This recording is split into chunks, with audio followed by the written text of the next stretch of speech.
അമ്മയുടെ ഓഫീസിൻ്റെ വാതിക്കൽ വന്നവരെ ആട്ടിപ്പായിച്ച് ജയൻ ചേർത്തല. കുറേ പേര് ജയൻ എന്താ മാർപ്പാപ്പയാണെന്നൊക്കെ ചോദിച്ചു. കുറേ പേര് സത്യത്തിൽ അവൻ ഈ പ്രതികരിച്ചവരെ അല്ലേ വിഡ്ഢിയാക്കിയത്. സത്യത്തിൽ എന്നെ കുറ്റം പറയാൻ ആഗ്രഹം ഉള്ള ഒരുപാട് പേരുണ്ടാവും.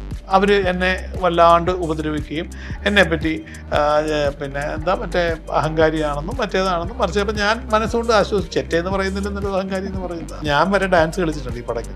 എന്നെ ഒന്നും ഡാൻസ് കളിക്കാനൊന്നും ആരും അനുവദിച്ചിട്ടില്ല. എനിക്ക് ഡയറക്ടറോടുള്ള സ്നേഹം അതാണ്. കാരണം എനിക്കിഷ്ടം ഞാൻ ചെയ്തിരിക്കുന്ന എല്ലാം നെഗറ്റീവ് ആണെങ്കിലും ക്യാരക്ടർ നെഗറ്റീവായിട്ടുള്ളൂ. ഞാൻ പണ്ടത്തെ കാലത്തെ പോലെ മസിൽ പിടിച്ചിട്ടുള്ള നെഗറ്റീവ് വേഷമൊന്നും ആ രീതി പ്രസന്റ് ചെയ്തിട്ടില്ല. പക്ഷെ എനിക്ക് കിട്ടുന്നതെല്ലാം അങ്ങനത്തെ. പക്ഷേ മൊഴിമാറ്റ ചിത്രത്തിൽ ഞാൻ പറയുന്നത് ഒരു സമയത്ത് മലയാളികൾ എല്ലാവരും കണ്ട് ഹരം കൊണ്ടിരുന്ന മൊഴിമാറ്റ പറയുമ്പോഴത്തേക്ക് അല്ലു അർജുൻ പറയണം, വിജയ് പറയണം, അങ്ങനെയുള്ള സിനിമകളെല്ലാം നമുക്ക് മലയാളികൾക്ക് പരിചയപ്പെടുത്തി തന്ന ഒരു പ്രൊഡ്യൂസറാണ്. ഇദ്ദേഹത്തിന്റെ ക്യാരക്ടറാണ് ബിനു പപ്പു ചെയ്തിരിക്കുന്നത്. അങ്ങനെ ഒരു ട്വിസ്റ്റ്. അതായത് തുടരും എന്നത് സിനിമയിൽ ആളുകൾക്ക് ഇഷ്ടപ്പെടാത്ത ആ കഥാപാത്രം ഈ സിനിമയിൽ എന്റെ ക്യാരക്ടറാണ് ചെയ്തിരിക്കുന്നത്. അപ്പൊ ഏറ്റവും നല്ല കഥാപാത്രമായിട്ടാണ് അവർ ഏറ്റവും നല്ല കഥാപാത്രമാണ് ഞാൻ കൊടുത്തിരിക്കുന്നത് അല്ലേ. Pre degree course also pig is A dangerous creature PDC. അങ്ങനെ രണ്ടർത്ഥം. അല്ലല്ല, ഞാൻ പറയുമ്പോഴില്ല ഒരു സത്യമല്ല തോന്നുന്നു ചേട്ടൻ പറയുന്നത്. Hello hi, welcome to Ginger Media. ഇന്ന് നമ്മുടെ കൂടെയുള്ളത് TDC അത്ര ചെറിയ ഡിഗ്രി അല്ല എന്ന് പറയുന്ന മൂവിയുടെ ഡയറക്ടർ ആൻഡ് ആക്ടർ നമ്മുടെ സ്വന്തം ജയൻ ചേർത്തല. എനിക്ക് ജയൻ ചേട്ടനെ പെട്ടെന്ന് കാണുമ്പോഴേ തോബിയാസ് എന്നേ പെട്ടെന്ന് ഇങ്ങനെ വാങ്ങി വരുള്ളൂ. അത് വേറെ. നമ്മുടെ director he's A very special person. നമുക്ക് ഇതുവരെ മുന്നിൽ വന്നിട്ടില്ല. അദ്ദേഹം ഒരു പ്രൊഡ്യൂസറാണ്. നിങ്ങൾ കണ്ടിരിക്കുന്ന മിക്ക മൊഴിമാറ്റ ചിത്രങ്ങളും ഒരു സമയത്ത് നമ്മുടെ മലയാളികൾക്ക് മുന്നിലേക്ക് എത്തിച്ച ഒരു ഡിസ്ട്രിബ്യൂട്ടറും കൂടെയാണ്. അദ്ദേഹത്തിന്റെ പേര് റാഫി മത്തിര. മൊഴിമാറ്റ ചിത്രങ്ങൾ മാത്രമല്ല, ബാക്കി സിനിമകൾ പ്രൊഡ്യൂസ് ചെയ്തിട്ടുണ്ട് തീർച്ചയായിട്ടും. മൊഴിമാറ്റ ചിത്രത്തിൽ ഞാൻ പറയുന്നത് ഒരു സമയത്ത് മലയാളികൾ എല്ലാവരും കണ്ട് ഹരം കൊണ്ടിരുന്ന മൊഴിമാറ്റ ചിത്രങ്ങളായിരുന്നു. അല്ലു അർജുൻ പറയണം, വിജയ് പറയണം, അങ്ങനെയുള്ള സിനിമകളെല്ലാം നമുക്ക് മലയാളികൾക്ക് പരിചയപ്പെടുത്തി തന്ന ഒരു പ്രൊഡ്യൂസറാണ്, ഡിസ്ട്രിബ്യൂട്ടറാണ്. അദ്ദേഹം ഡയറക്ഷനിലേക്ക് കടന്നിരിക്കുകയാണ്. PDC അത്ര ചെറിയ ഡിഗ്രി അല്ല എന്നുള്ളത്. ഇപ്പൊ ഞാൻ ആദ്യം തന്നെ നിങ്ങളോട് രണ്ടുപേരോടും ചോദിക്കട്ടെ, എന്താണ് ഈ സിനിമയുടെ ഒരു ജോണർ? ഇത് കേൾക്കുമ്പോൾ തന്നെ നമുക്ക് എന്താ ഒരു പഠിത്തത്തിനെ പറ്റി റിലേറ്റ് ചെയ്തിട്ടാണല്ലോ എന്താ സംഭവം. അപ്പൊ അത് ഞാൻ തന്നെ പറയുന്നില്ലേ എൻ്റെത്. പിന്നെ പ്രീ ഡിഗ്രി എന്ന് പറയുന്നത് ബയോ ഫിക്ഷൻ കോമഡി മൂവി എല്ലാം അങ്ങനെ ഒന്ന് കേട്ടുണ്ടോ? ബയോപിക് എന്ന് പറയാൻ പറ്റില്ല. ബയോപിക് ആണ്, എന്നാൽ അതിൽ ഫിക്ഷനും കോമഡിയും കൂടെ ചേർത്ത്. അപ്പൊ ബയോ ഫിക്ഷണൽ കോമഡി മൂവി അത് നമ്മൾ തന്നെ ഉണ്ടായി. സീരിയസ്ലി എന്താണ് ഇതിന്റെ ഒരു എന്ന് പറഞ്ഞപ്പോ ഏതാണ്ട് കാര്യം മനസ്സിലായ. ബയോപിക് എന്ന് പറഞ്ഞാൽ എന്തായിരിക്കും? എന്റെ biopic yes plus fiction plus comedy.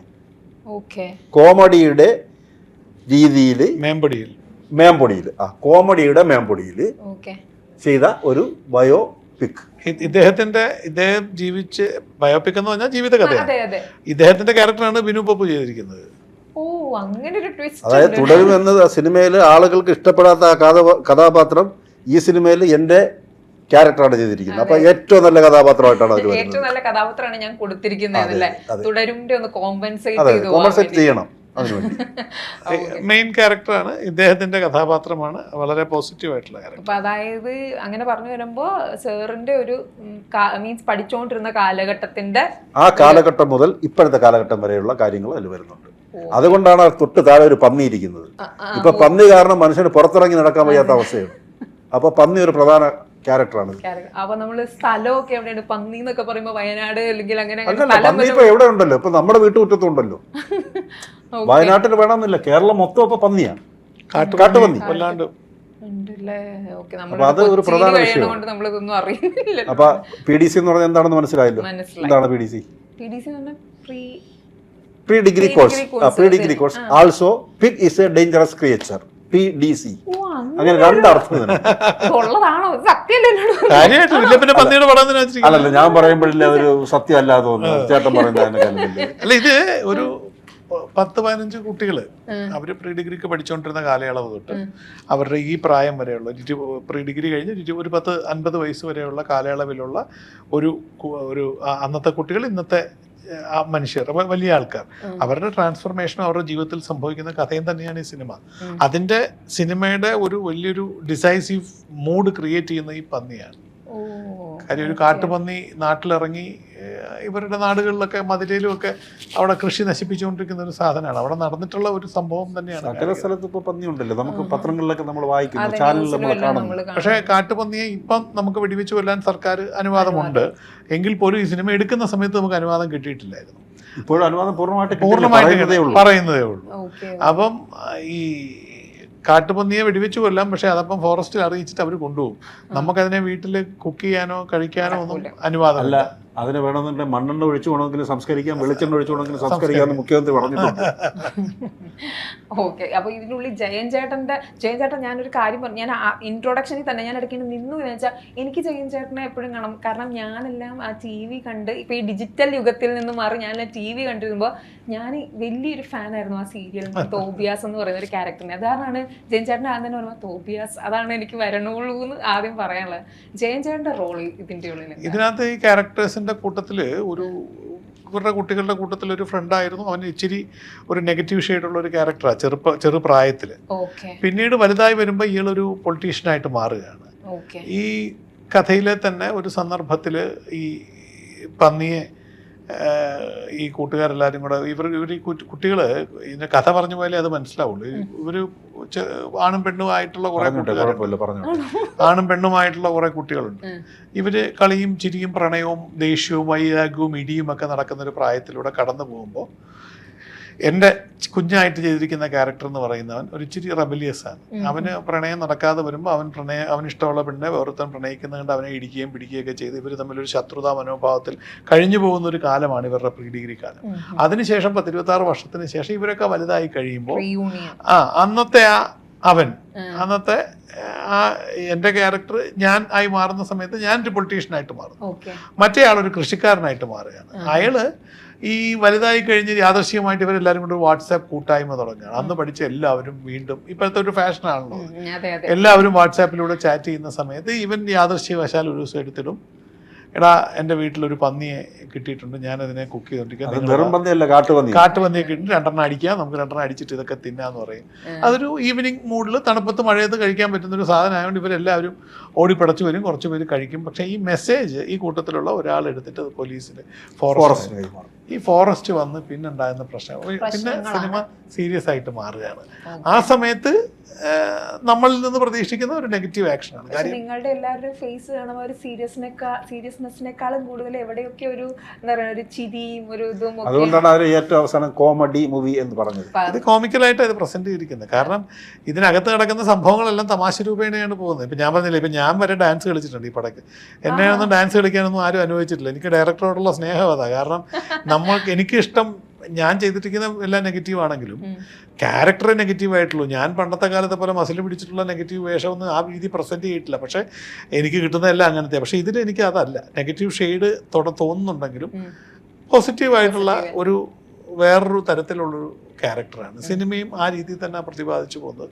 അത് കോമഡിയുടെ മേമ്പടിയിൽ തന്നെയാണ് പറഞ്ഞു പോകുന്നത്. മറ്റ് ആർട്ടിസ്റ്റുകൾ എല്ലാവരും അതിനെ അനുകൂലിക്കുന്ന ആൾക്കാരാണ്. ഇപ്പോൾ ഈ PDC എന്ന് പറഞ്ഞുകൊണ്ട് തന്നെ ഞാൻ ചോദിക്കുകയാണ്, ഇപ്പം നിങ്ങളെല്ലാവരും PDC പഠിച്ചുകൊണ്ടിരുന്ന സമയത്ത് നമുക്ക് ആ സമയത്ത് ഉണ്ടാവില്ല. ഇപ്പം ചോദിച്ചു കഴിഞ്ഞാൽ എനിക്ക് ചിലപ്പോൾ എയർ ഹോസ്റ്റസ് ആവണം എന്നൊക്കെ ആയിരുന്നു ഒന്ന് ആഗ്രഹം. അത് നടക്കാതെ പോയൊരാഗ്രഹം അല്ലെ, അങ്ങനെയൊക്കെ പറയുമ്പോൾ നിങ്ങൾക്ക് എന്താ പെട്ടെന്ന് ഒരു ഓർമ്മ വരുന്നത്? അങ്ങനെ എന്തെങ്കിലും ഉണ്ടോ? നമ്മൾ പ്രീ ഡിഗ്രിക്ക് പഠിക്കുമ്പോൾ നമ്മൾ ആ സ്ട്രിക്റ്റ് ആയിട്ടുള്ള സ്കൂളിങ് കഴിഞ്ഞിട്ട് ഏറ്റവും ഫ്രീഡത്തോടു കൂടി വന്ന് അടിച്ച് പൊളിച്ച്, കാരണം ഈ ടീനേജ് എന്ന് പറഞ്ഞാൽ പ്രണയത്തിൻ്റെ ഒരു കാലമാണ്. നമ്മളൊക്കെ ഏറ്റവും കൂടുതൽ പ്രണയിക്കപ്പെടാനും ആഗ്രഹിക്കുന്ന ഏറ്റവും വലിയ പ്രായമാണ്. അപ്പോൾ അതിനൊക്കെ ഉള്ള ഫ്രീഡം കിട്ടി സ്ട്രിക്റ്റ് ആയിട്ടുള്ള സ്കൂളിൽ നിന്ന് ചാടി പുറത്ത് വന്ന് ഈ പ്രീ ഡിഗ്രിക്ക് എത്തിക്കഴിയുമ്പോൾ ഒരു അതിർവരമ്പും ഇല്ലാത്ത സ്വാതന്ത്ര്യമല്ലേ.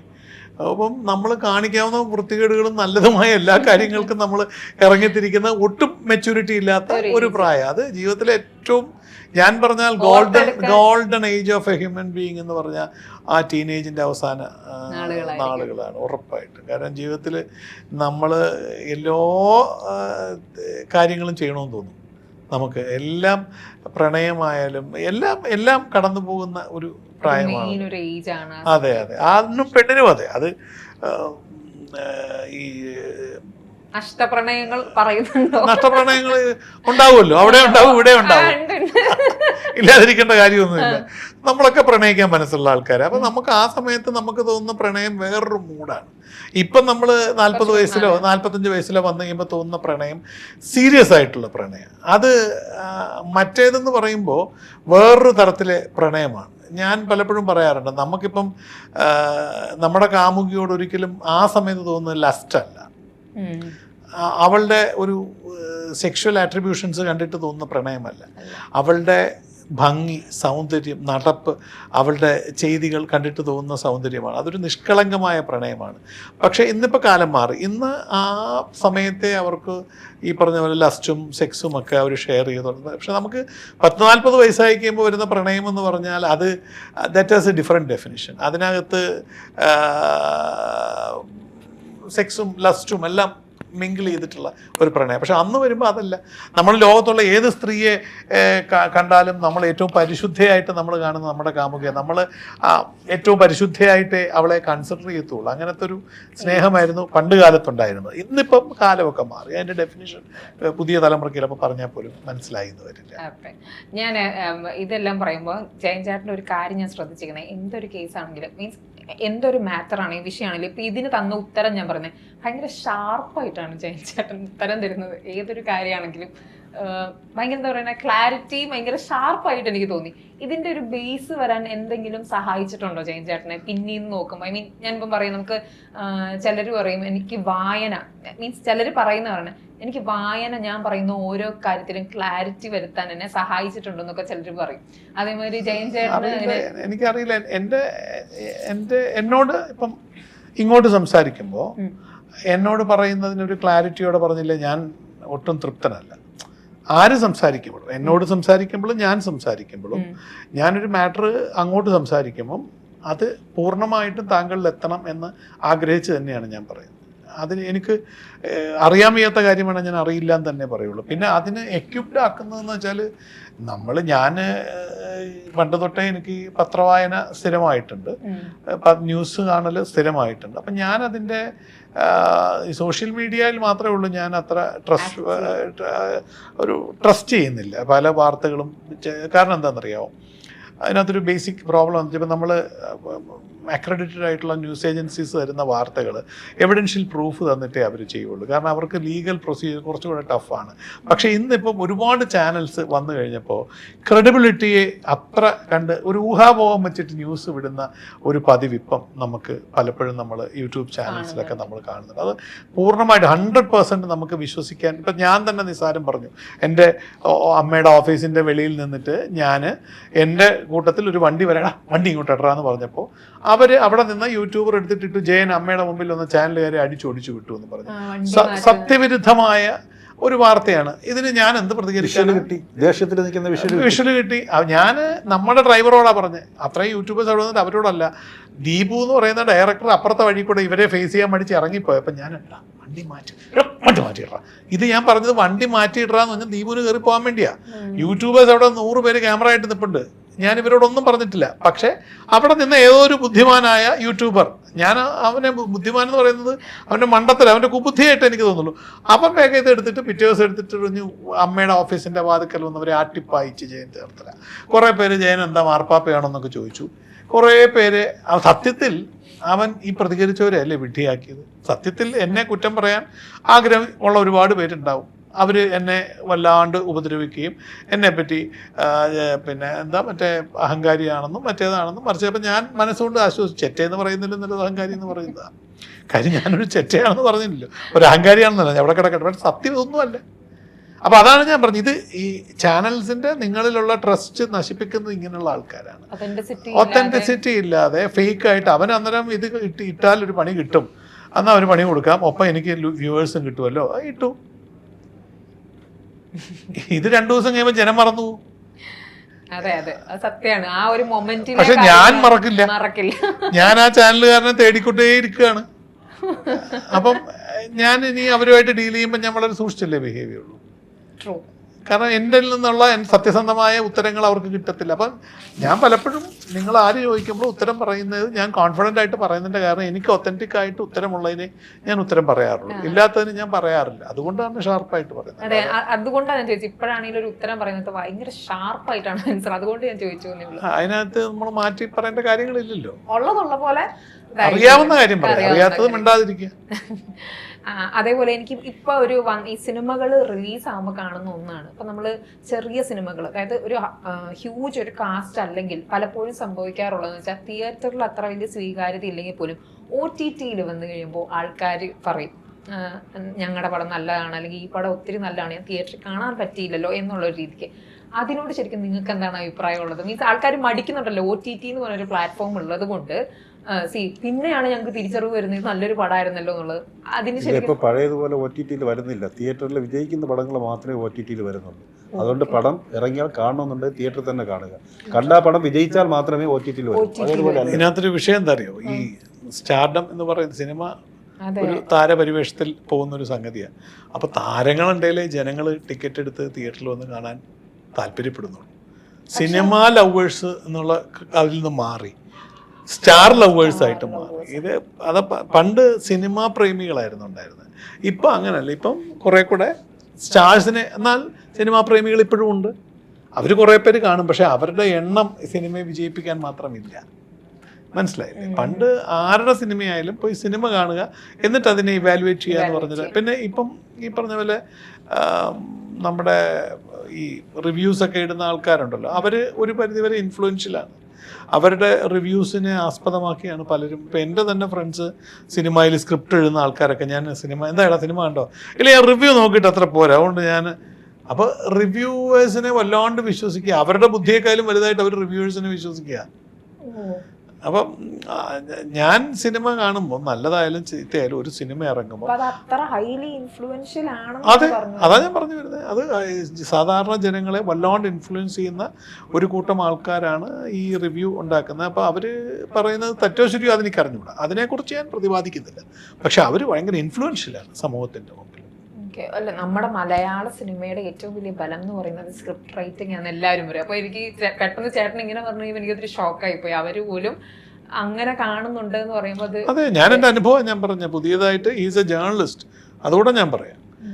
ഈ പറഞ്ഞ വ്യക്തി എനിക്ക് ഷോക്കിംഗ് ആയി തോന്നിയത്, എന്നോട് പറഞ്ഞു ജയൻ ചേട്ടാ ഞാൻ റിവ്യൂ നോക്കി അത്ര വലിയൊരു ഗുണമില്ല ചേട്ടാ, അതൊക്കെ കാണാം എന്ന് വെച്ചു. അപ്പം അത് is a journalist, is into writing, is a script writer, is educated, master in journalism ഉള്ള ആളാണ്, എനിക്ക് വളരെ റെസ്പെക്റ്റ് ഉള്ള ആളാണ്.